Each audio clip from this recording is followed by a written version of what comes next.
Kami rasakan hadirat-Mu di tengah-tengah kami. Ketika umat-Mu memuji, Kau bertata di atas pujian kami. Hati yang haus lapar selalu mendatangkan Tuhan. Selalu menarik Tuhan mendekat kepada umat-Nya. Tuhan, kami lapar, kami haus akan kebenaran. Puaskan setiap jemaat keluarga Saat Teduh yang saat ini berharap padamu. Sampaikan sabda-Mu ya Tuhan, beritakan firman-Mu. Sembunyikan hamba-Mu di balik salib-Mu, biar roh pengajaran keluar dari tempat ini. Dalam nama Yesus. Haleluya. Amin. Puji Tuhan. Saya rasakan hadirat Tuhan yang manis dan indah. Saya yakin Anda juga merasakannya. Saya juga ingin sekali untuk menguatkan setiap keluarga yang bergumul dengan sesuatu. The Lord is good. Tuhan itu baik, and God will bless your family too. Dia akan memberkati keluargamu. Mari kita siapkan hati, siapkan catatan, siapkan pikiran. Seperti yang saya katakan Rabu kemarin, saya akan lanjutkan dalam serian tetap tentang keluarga. Kita buka firman Tuhan dulu kembali ke Mazmur 127. Ya, kalau Rabu kemarin 128, ini satu pasal sebelumnya. Beri judul apa yang mendatangkan berkat Tuhan dalam keluarga. Apa yang mendatangkan berkat Tuhan dalam keluarga. Kalau Anda lewat atau kelewatan hari Rabu kemarin, cepat saksikan rerunnya ya, nggak live tapi Tuhan kita alive. Allah kita itu nyata. Oh iya, kalau Anda belum subscribe, cepat subscribe juga, tekan tombol notifikasi supaya nanti diingatkan, jangan ketinggalan ya. Dan juga jangan lupa untuk like juga. Saya percaya channel ini akan menjadi berkat dalam kehidupan Anda. Seriannya, kalau Anda luput satu, tolong susul kemudian, segera setelah live sekarang ini, cepat rerun. Mazmur 127, saya bacakan dulu, ada totalnya 5 ayat. Berkat Tuhan pangkal selamat. Nyanyian ziarah Salomo. Jikalau bukan Tuhan yang membangun rumah, sia-sialah usaha orang yang membangunnya. Jikalau bukan Tuhan yang mengawal kota, sia-sialah pengawal berjaga-jaga. Sia-sialah kamu bangun pagi-pagi dan duduk-duduk sampai jauh malam. Dan makan roti yang diperoleh dengan susah payah. Sebab ia memberikannya kepada yang dicintainya pada waktu tidur. Sesungguhnya anak-anak lelaki adalah milik pusaka daripada Tuhan. Dan buah kandungan adalah suatu upah. Seperti anak-anak panah di tangan pahlawan, demikianlah anak-anak pada masa muda. Berbahagialah orang yang telah membuat penuh tabung panahnya dengan semuanya itu. Ia tidak akan mendapat malu apabila ia berbicara dengan musuh-musuh di pintu gerbang. Apa yang mendatangkan berkat Tuhan dalam keluarga? Keluarga yang diberkati itu seperti apa ya? Seperti sebuah kerajaan kecil yang sanggup atau mampu berdiri sendiri. Demikianlah keluarga yang diberkati. Keluarga yang diberkati itu utuh. Embrio atau benih yang paling kecil dari sebuah unit keluarga adalah papa mama, suami istri. Sekalipun nggak punya anak, belum diberi keturunan, Anda sudah satu family. Tapi Tuhan memberikan keturunan. Karena Tuhan ingin supaya hidup Anda diisi. Saya percaya kemarin hari Rabu waktu kita berdoa untuk orang-orang yang masih belum mendapatkan momongan, saya yakin namanya strip positif itu ketika tes kehamilan itu akan terjadi ya. Dan kalau Anda masih belum diberi keturunan, kuatkan hatimu, tabahkan. Karena saya tahu Tuhan itu lengkap dalam hidupmu. Sebelum Anda punya anak pun Anda sudah utuh di hadapan Yesus Kristus. Biarkan Tuhan juga memperbanyak anak-anak rohani Anda dan Tuhan juga akan mengaruniakan anak kandung kepadamu. Berkat Tuhan pangkal selamat nyanyian ziarah Salomo. Salomo ini adalah Raja Salomo anak Daud. Jadi Mazmur 127 ini ditulis oleh seorang raja yang merupakan anak putra mahkota atau anak Raja Daud. Nama Salomo dalam bahasa lain, Tuhan memberikan kepada Daud, kamu kasih nama anak ini ya, yaitu Yediah. Bahasa Indonesianya Yedija, Yedija. Atau dalam bahasa Inggrisnya Jedediah, yang artinya beloved, atau yang aku cintai. Saya nggak ngerti kenapa ya Salomo kok mau pakai nama Salomo, padahal Tuhan kasih dia nama Jedediah. Kenapa si Daud nggak kasih dia nama Yediah? Seperti yang Tuhan berikan, saya nggak ngerti. Tapi yang pasti bagi saya, nama yang kurang populer ini lebih meaningful. Selain Tuhan yang memberikannya, ada maknanya. Salomo lebih keren memang. Solomon, the king. Raja Sulaiman. Wah, kayak gimana gitu di Timur Tengah. Tapi Jedediah atau Yedia, itu jauh lebih bermakna kalau menurut saya. I think Tuhan itu punya maksud tertentu memberi nama itu. Tuhan ingin dia ingat bahwa dia itu diangkat karena dicintai, bukan karena dia layak. Dia itu berhikmat karena dia minta. Sama, apa yang mendatangkan berkat Tuhan dalam keluarga, itu harus dimulai dari hati. Harus dimulai dari cinta kasih. Segala sesuatu yang dari berkat, segala sesuatu yang merupakan berkat Tuhan itu nggak datangnya dari harta. Itu hanyalah kendaraan saja. Kalau kita mau melihat Tuhan dalam keluarga kita, yang pertama dibangun adalah kerohanian. Bukan karirnya dulu, bukan hobi apalagi. Yang pertama dibangun adalah hubungan, dan terutama hubungan dengan Allah yang menjadi fondasi. Makanya di ayat pertama ini bukanlah suatu pesan untuk agen properti atau untuk developer. Jikalau bukan Tuhan yang membangun rumah, sia-sialah usaha orang yang membangunnya. Kata rumah di sini bukan house tapi home sweet home. Ya, membangun rumah itu tujuannya apa sih kalau bukan untuk keluarga?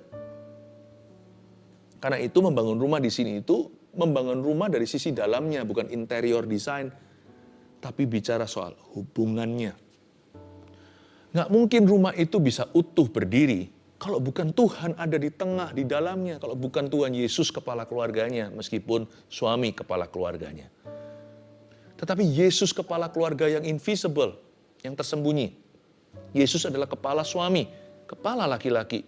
Sedangkan laki-laki adalah kepala perempuan. Istri tunduk pada suami, tapi suami harus mengasihi istri dulu. Seperti dirinya sendiri. Ada sebuah moto dalam bahasa Latin ya, yang saya tahu sejak saya belajar sekolah Alkitab, nisi dominus frusta. Artinya, tanpa Tuhan, without the Lord, frustration. Tanpa Tuhan, frustrasi, itu betul. Tanpa Kristus di sebuah rumah, ujungnya frustrasi doang. Bisa punya uang, tapi isinya frustrasi. Nanti muncul makhluk-makhluk hampa, monster-monster kecil maupun monster-monster besar. Yang saya maksudkan bukan kuasa gelap atau roh jahat, tetapi hati manusia yang seperti donat ada lubangnya. Jikalau bukan Tuhan yang membangun rumah, sia-sialah usaha orang yang membangunnya. Jikalau bukan Tuhan yang mengawal kota, sia-sialah pengawal berjaga-jaga. Nggak perlu overprotective juga. Harta benda atau apa. Kalau Tuhan yang menjaga ya, semua akan jatuh pada tempatnya. Semua akan menemukan lokasi yang tepat dalam rencana Bapa. Yang pasti prioritasnya jangan terbolak-balik. Carilah dahulu kerajaan Allah dan kebenarannya. Baru segala sesuatu akan ditambahkan. Kalau Tuhan menambahkan sesuatu, cookie misalnya. Cookies itu kue-kue. Tuhan pasti kasih sekalian toplesnya. Kalau kita itu cari Tuhan ya, segala sesuatu indah pada waktunya. Everything finds its rightful place. Segala sesuatu menemukan tempatnya yang seharusnya. Laki-laki berfungsi sebagaimana harusnya sebagai imam dalam keluarga, seperti yang saya sampaikan sebelum ini, yaitu menjadi imamat dalam keluarga cowok yang masih bujangan, yang sudah mulai pacaran, imam bagi pacarnya. Semua itu akan datang pada tempatnya. Istri juga, seorang wanita dalam rumah tangga, mama. Tuhan akan penuhkan dengan kasih sayang dan ide-ide brilian untuk berbuat baik selalu. Perbuatan baik itu menjadi baju dandanan sang istri yang tidak kelihatan dari Tuhan. Sia-sialah kamu bangun pagi-pagi dan duduk-duduk sampai jauh malam. Ini bukan berarti anting lembur, sedangkan Salomo yang sama menulis di kitab Amsal, memuji-muji orang-orang yang bangunnya pagi-pagi untuk bekerja. Mereka yang banting tulang di ladang. Jadi ayat ini enggak mengkontradiksi tulisannya sendiri. Tapi Salomo berkata, kalau kita kira dengan banyaknya kita kerja ngelembur, mengumpulkan hoarding ya, artinya menimbun kekayaan. Salomo hendak berkata kepada kita, lu orang salah, kalian salah kalau berpikir demikian. Dikiranya dengan itu akan bahagia, you're wrong. Dan makan roti yang diperoleh dengan susah payah, sebab ia memberikannya kepada yang dicintainya pada waktu tidur. Makan roti yang diperoleh dengan susah payah ini dalam bahasa Inggrisnya bread of sorrows. Bukan roti yang diperoleh dengan susah payah.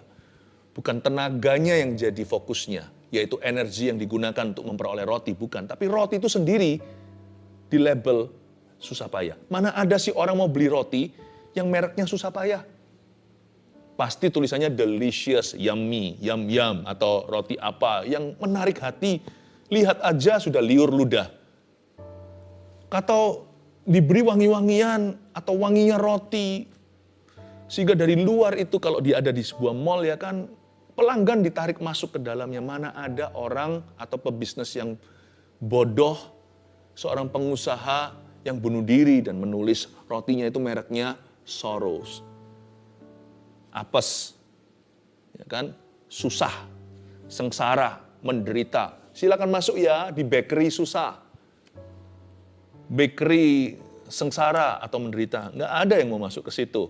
Apalagi yang superstisi, wah takut menginjakkan kaki. Apa itu bread of sorrows?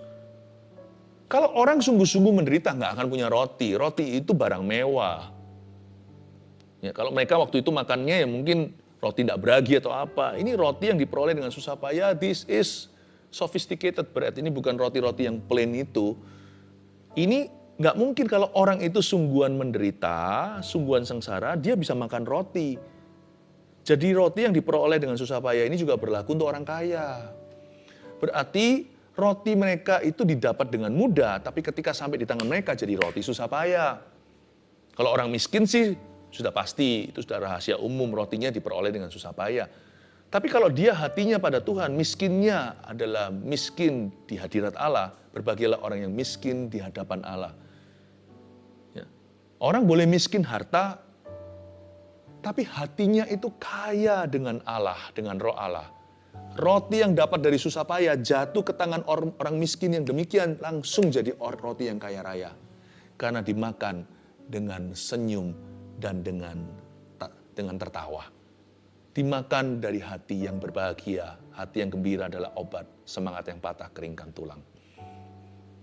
Ini bukan roti yang susah didapatkan, tetapi roti ini tergantung di tangan siapa. Di tangan orang-orang tertentu, miskin atau kaya, kalau hatinya jauh dari Tuhan, jikalau orang itu zero kerohanian, apalagi kalau defisit minus, tidak menganggap serius kerajaan Tuhan dan kebenarannya, roti itu ditaruh di tangan mereka, baik miskin atau kaya, menjadi roti sengsara, the bread of sorrows. Makanya itu kalau kita ingin mendatangkan berkat dalam keluarga kita, belajarlah untuk murah hati kepada sesama. Belajar untuk punya sifat pemberi bukan kikir. Yang perlu diimprove, yang perlu untuk di-upgrade ya, itu bukan hanya standard of living, tapi standard of giving. Kita jangan hanya meningkatkan terus-menerus standar kehidupan. Dulu rumah kontrakan, sekarang beli sendiri. Ini sekarang udah rumah sendiri, lunas lagi. Dulu mobil yang jalannya grek dan suka mogok atau alias berhenti tak diundang. Mobilnya bisa stop tanpa peringatan. Karena memang mobilnya bukan mobil yang bermasalah. Sekarang naikannya mobil mewah. Itu kan naik standarnya. Jangan irilah sama orang yang menaikkan standar hidupnya asal halal. Bersyukurlah untuk mereka. Siapa tahu, kita kan nggak pernah tahu, jangan menghakimi bahwa orang itu diberkati karena dia banyak memberi atau banyak menabur. Makanya Tuhan itu menunjukkan kuasanya. Jangan pernah kita iri hati. Nggak tahulah urusan orang itu dengan Tuhan. Urusi urusanmu sendiri. Ya. Tapi ada orang yang menabur, kata Alkitab. Ada orang yang menghambur-hamburkan, memberi tambah kaya. Tapi ada orang yang kikir, semakin miskin. Kita nggak pernah tahu ya. Pokoknya yang penting, kalau kita mau uji, ujilah diri sendiri. Bilang sama Tuhan, lihatlah apakah ada jalanku yang serong, tolong luruskan. Biar aku berjalan pada jalan-jalanmu yang kekal. Roti sengsara, bread of sorrows. Kalau kita nggak mau roti di tangan kita itu sengsara, maka kita perlu juga memperhatikan bagaimana kita memberi kepada orang lain. Keluarga yang nggak bahagia, tahu nggak, adalah keluarga yang kikir. Dan apa yang tidak mendatangkan berkat, apa yang tidak mendatangkan berkat dalam keluarga kita? yaitu roh yang kikir. Orang yang pelit hati tidak bisa mendatangkan berkat atas dirinya. Mana ada sih orang yang suka memberi dan berbagi itu tambah miskin? Ada, tapi sebentar aja dia akan melihat pemeliharaan dan akan melihat penyediaan Allah. Tapi Anda lihat, kebanyakan malah orang yang kikir, yang pelit, yang malah kekurangan. Ini bukan Injil kemakmuran. Injil kemakmuran itu bunyinya begini, ayo memberi pada Tuhan supaya kaya. Nggak ada kata supaya kaya. Memberi kepada Tuhan karena Allah kita sanggup memelihara. Memberi kepada Tuhan karena kita berhutang budi selamanya. Karena kita menerima dengan cuma-cuma, berikan dengan cuma-cuma. Kalau kita ingin mendatangkan berkat dalam ekonomi keluarga kita harus belajar untuk menabur. Supaya roti yang di tangan kita tidak menjadi bread of sorrows. Jangan melulu pikirannya menaikkan standar kehidupan. Bersamaan dengan itu, tidak salah menaikkan standar kehidupan, tapi jangan lupa juga menaikkan standar pemberian. Yang saya maksudkan, belajar jadi orang yang murah hati kepada sesamanya. Belajar jadi orang yang suka membantu, suka mengulurkan tangannya. Orang yang ringan tangan kepada sesamanya. Bantuan nggak tentu dalam bentuk uang. Bantuan itu dalam berbagai macam cara yang kita bisa lakukan. Asal hati kita bersih, Tuhan pasti buat kita peka. Dan melihat kebutuhan orang lain, Tuhan bisa pakai kita untuk mengisi kebutuhan itu. Nggak tentu materi.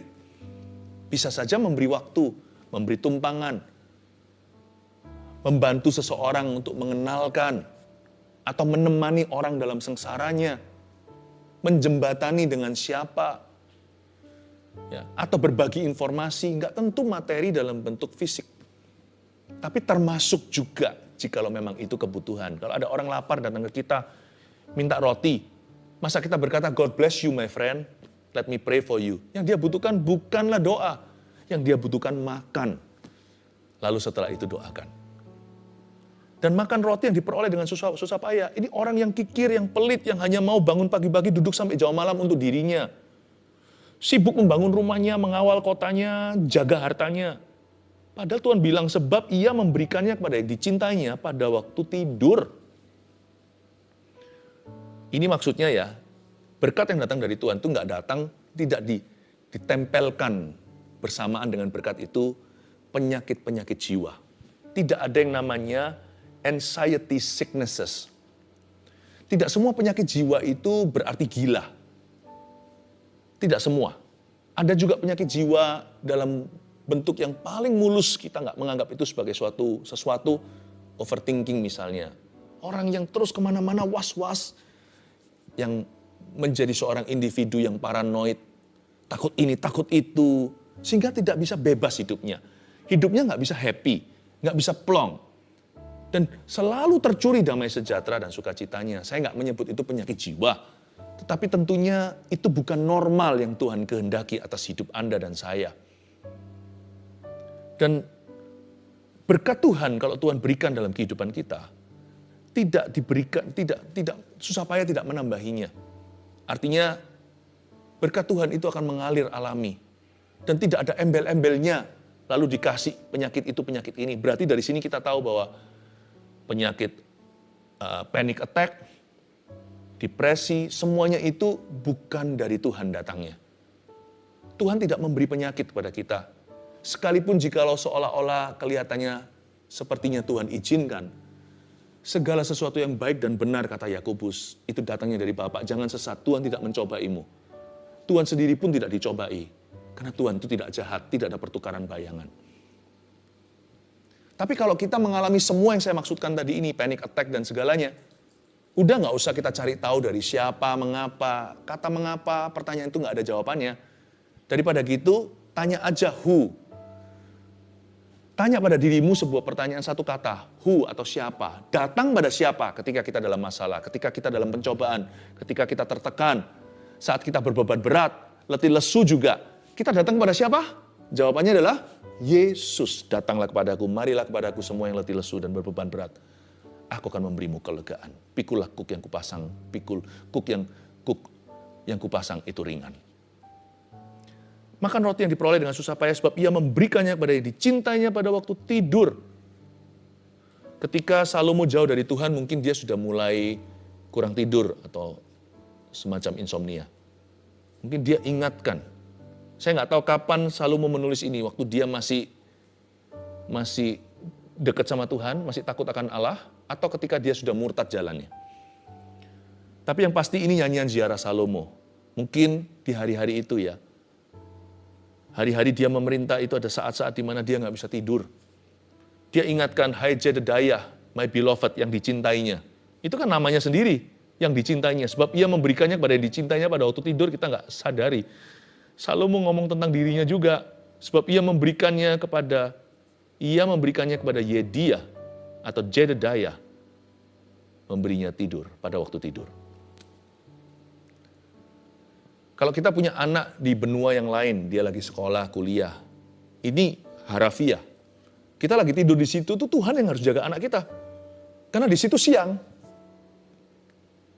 Bahkan kalau seluruh keluarga Anda itu di satu kota, tidak antar benua, nggak ada perbedaan zona waktu.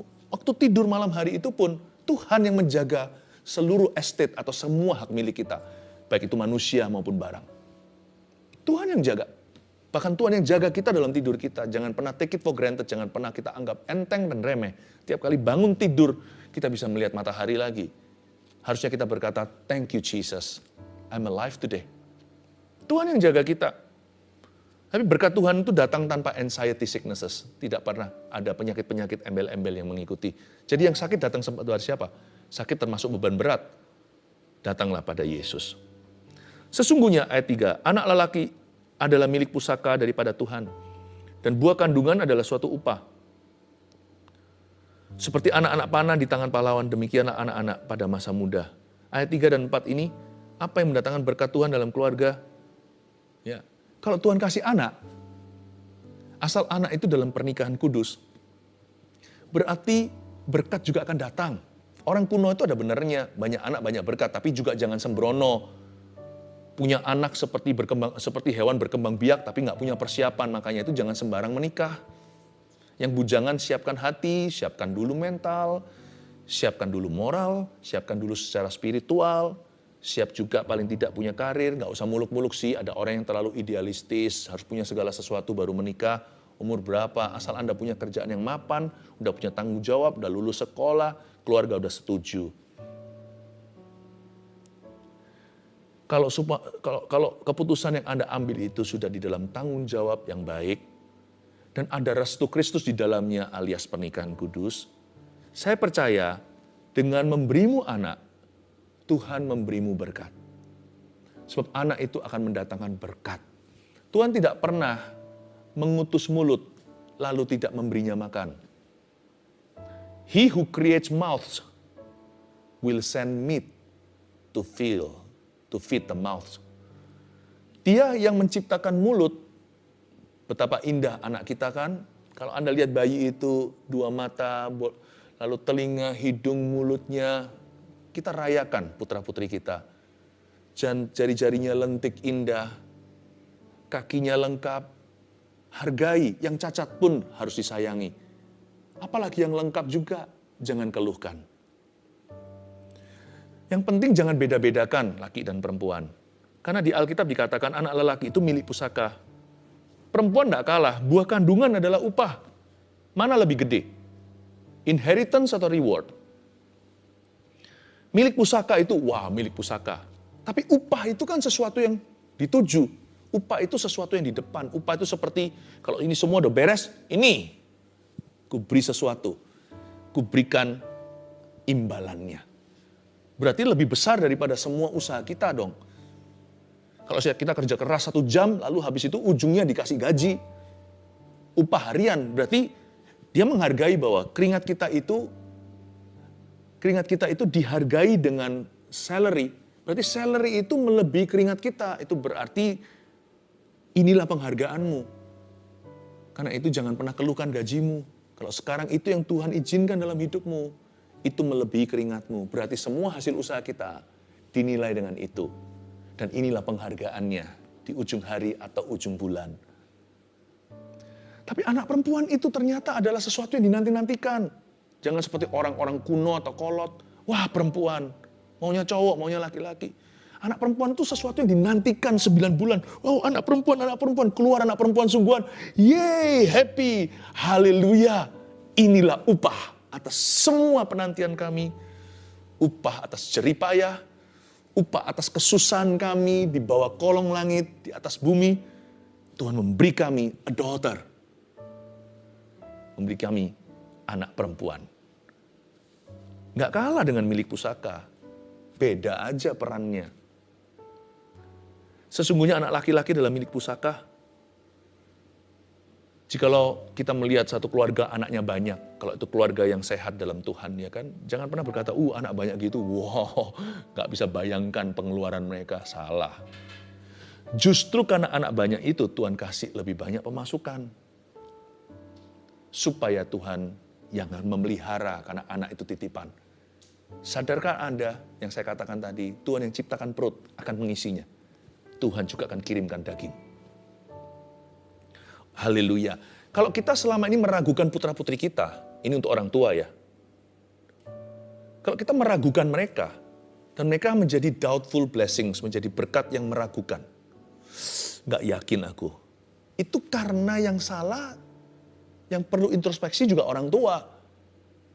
Kenapa anak punya berkat itu diragukan? Karena kita adalah orang tua yang ragu-ragu. Kalau kita dikasih anak, laki atau perempuan, kita harus berkata, Tuhan tolong kami untuk mendidik dan membesarkan. Beri kami berkat untuk bisa besarkan anak ini dan jadikan. Jangan ragu. Jangan ragu berkatmu, jangan ragu berkat mereka. Supaya fokus Anda pada potensi, bukan pada kelemahan mereka. Jangan fokus pada kemalangan, fokus pada kelebihan. Saya menemukan bahwa doubtful children bisa jadi karena doubtful parents. Anak yang ragu-ragu bisa jadi karena orang tuanya ragu-ragu dulu. Putra-putri yang ragu-ragu akibat papa mama yang ragu-ragu juga bisa.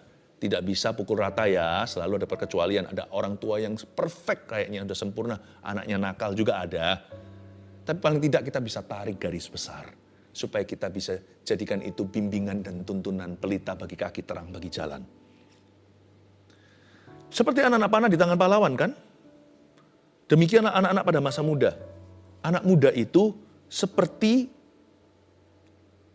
anak panah. Anak panah itu nggak bisa tumbuh. Coba ambil anak panah, taruh di tanah, disirami, kasih pupuk. Tumbuh nggak? Nggak bisa tumbuh. Yang tumbuh hanya usia mereka atau badan mereka tambah gede. Jiwa dan roh, apa yang di dalam itu seperti anak panah. Nggak bisa tumbuh jikalau Anda tancapkan, biarkan berkembang sendiri, Anda tidak gubris, tidak didik, tidak mentori, lalu tumbuh sendiri. Nggak bisa, itu mimpi.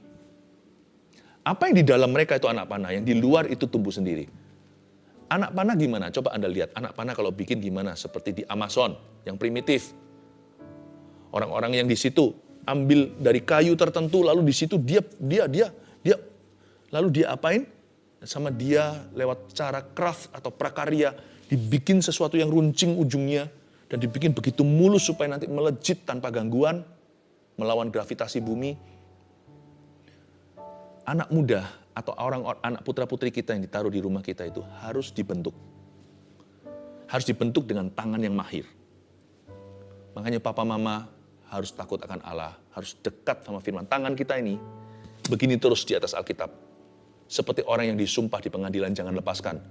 Maksud saya bukan secara harafiah atau secara fisik ya. Secara rohani ini kiasan. Tanganmu jangan lepas dari Alkitabmu. Matamu jangan lepas dari Yesusmu. Mulutmu jangan lepas daripada berdoa.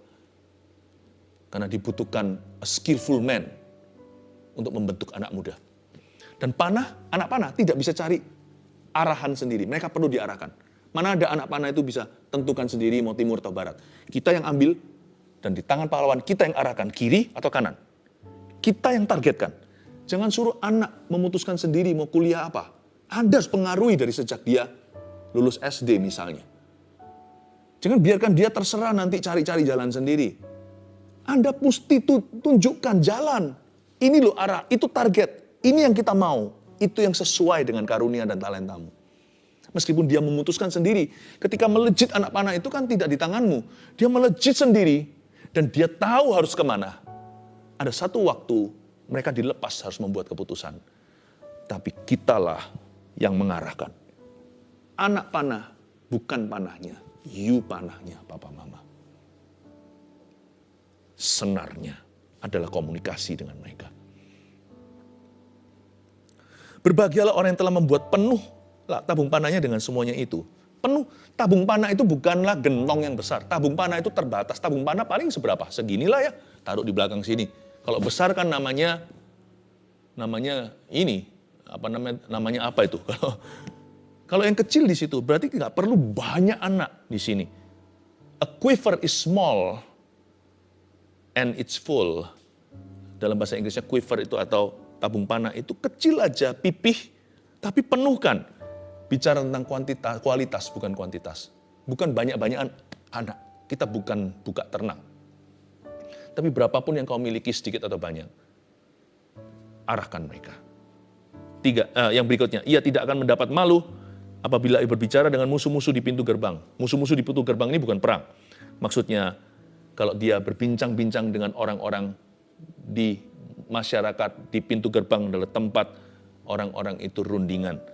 Bapak, Ibu, Saudara, keluarga Saat Teduh tercinta, a blessed family, satu keluarga yang diberkati Tuhan, adalah keluarga yang seperti kerajaan kecil yang sanggup berdiri seperti sebuah kerajaan kecil atau kerajaan mini dengan army atau dengan tentara yang bisa melindungi dirinya sendiri. Sekarang kelihatannya kecil, bisa merepotkan. Nanti suatu hari kalau besar, itu menjadi aset dalam family Anda. Hubungan yang baik itu, keluarga itu seperti tim yang tidak bisa digoyahkan oleh dunia. Masing-masing keluarga yang diberkati seperti satu kerajaan sendiri yang tidak bisa goyah. Ada aja dari situ, belum lagi kalau ditambahkan nanti menantu dan koneksi-koneksi mereka. Wow, keluarga mungkin hanya 3, 4 orang, bahkan 5. Tetapi kalau benar-benar dijaga, berkat Tuhan ada, itu keluarga penuh seperti tabung anak panah. 1, 2, 3 dengan ini saya selesai. Apa yang mendatangkan berkat Tuhan dalam keluarga? 1, sembah Tuhan dalam roh dan kebenaran. Itu termasuk tadi memiliki prinsip yang benar, yaitu tanpa Kristus frustrasi. Carilah Tuhan. Artinya sembah Tuhan dalam roh dan kebenaran itu juga berarti jadilah pemberi. Jangan izinkan ketamakan maupun kepelitan hati bertahta di dalam family. Memiliki kerohanian yang benar. Jangan menyimpang ke kiri atau ke kanan. Persis di jalur Tuhan. Kerohanian yang benar itu berarti juga murah hati. Penuh dengan kebajikan. Sembahlah Tuhan dalam roh dan kebenaran. Utamakan Kristus dalam keluargamu. Itu yang mendatangkan berkat dalam family Anda. Yang kedua, jangan bedakan anak lelaki dan perempuan. No pilih kasih. Sebab di mana ada pilih kasih, ada kejomplangan, di situ ada kesenjangan. Di mana ada kesenjangan, berkat Tuhan tercuri dan bocor kemana-mana. Itu seperti membuat lubang atau suatu panci yang dimiringkan, pasti jatuh semua dan tumpah ruah. Berkat Tuhan tidak bisa penuh, tabung anak panah itu akan setengah kosong. Kalau kita pilih kasih, dan kita membedakan anak lelaki dan perempuan, bahkan anak lelaki dengan lelaki, anak perempuan dengan perempuan, jangan pilih kasih. Setiap anak itu berharga di mata Tuhan. Toh nggak punya 1000, kan hanya beberapa saja. Yang nggak punya anak coba ditanya di interview. Mereka ingin loh bertukar tempat denganmu. Kalau bisa mereka yang punya anak, Anda yang tidak punya. Putra, kenapa kalau kita punya anak di rumah kita tidak hargai dan cintai, kita sia-siakan mereka. Jangan pilih kasih, jangan bedakan. 3, arahkan setiap anak dengan doa dan dengan hikmat. Arahkan setiap anak dengan doa dan hikmat. Ingat alegori anak panah tadi? Siapa yang arahkan? Papa mama. Jangan izinkan orang muda groping in the dark. Jangan sampai mereka meraba-raba dalam kegelapan. Tak tahu mau kemana. Buka mulut, buka hati, dekati mereka. Ajak bincang bicara, mentori, dan iringi perjalanan hidup mereka. Niscaya pasti dalam keterbatasan kita dalam mementori. Kadang-kadang kita merasa kurang memadai, kurang bisa. Tapi lakukan sebisanya. Sisanya adalah anugerah, sisanya adalah kasih karunia Allah.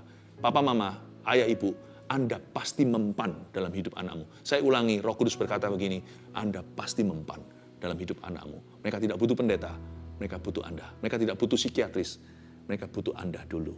Haleluya. 1, 2, 3 ini Anda sudah tulis ya. Sembah Tuhan dalam roh dan kebenaran. 2, jangan bedakan anak lelaki dan perempuan. 3, arahkan setiap anak dengan doa dan hikmat. May God bless your family. Let's worship Jesus once again.